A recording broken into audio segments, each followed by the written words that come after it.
The federal government says it is determined to raise the country's gross domestic product and significantly reduce unemployment by creating meaningful opportunities for the teeming Nigerian youth through Cassava. Permanent Secretary of the Ministry of Budget and National Planning, Nebiole Sanako, disclosed this at an event in Ibadan. Olaide Oyewole reports. After that, business news. Nigeria is facing food insecurity, but the federal government is making efforts to address it head-on.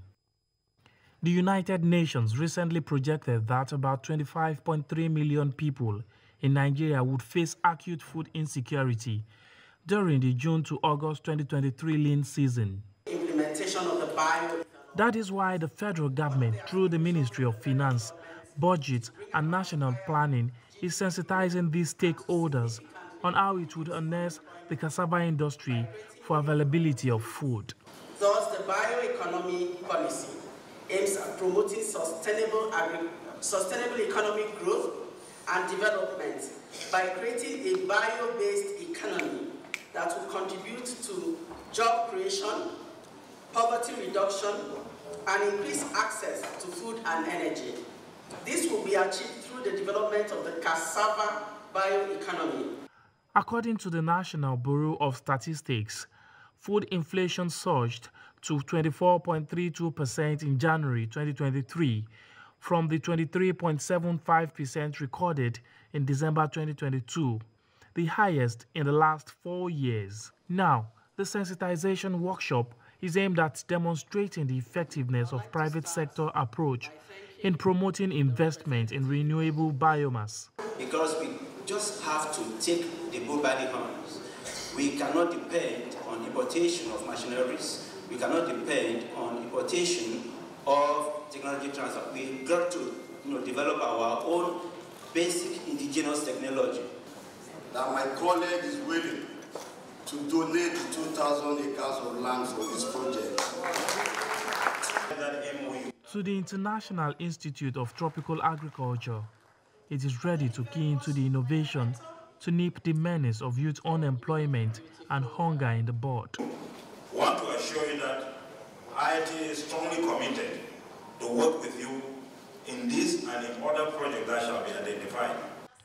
The sensitization workshop with the theme, The New Economy for Achieving Economic Diversification, Employment and Economic Growth, is a proactive approach towards ensuring food sustainability through innovation.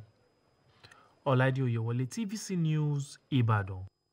Governor of Kaduna State, Uba Sani, has signed an executive order on financial inclusion. The order aims to address the exclusion of approximately 2.1 million underserved citizens in rural areas from accessing financial services. Our correspondent Lupe Asom reports. Kaduna State Governor Senator Uba Sani is flanked by senior government officials as he officially signs his first executive order, and it is on financial inclusion. The executive order aims to address the exclusion of 2.1 million poor, underserved and vulnerable citizens in rural areas from financial services. He says the Financial Inclusion and Literacy Committee will develop strategies to include the target population in the financial system and equip them with financial skills. I have the statistics, which was also confirmed by the World Bank, that about 70 to 70% of our rural population are financially excluded. Because of that, here in Kaduna, we have decided to ensure that the vulnerable people within our own society in the rural areas are captured. A state register of the poor, underserved and vulnerable will be established and verified. Kaduna State government will include 1 million citizens in the financial service sector within a year. From our statistics in Kaduna, we have about 3.5 million population within our rural local governments. And out of the 3.5 million, over 2 million are financially excluded. That is why we have decided to come up with this position to ensure that at least 1 million have been able to be part of the financial services in the next 1 year. The governor is also full of appreciation to the president for reviewing the 8,000 naira cash transfer program based on public feedback. That is a very important decision.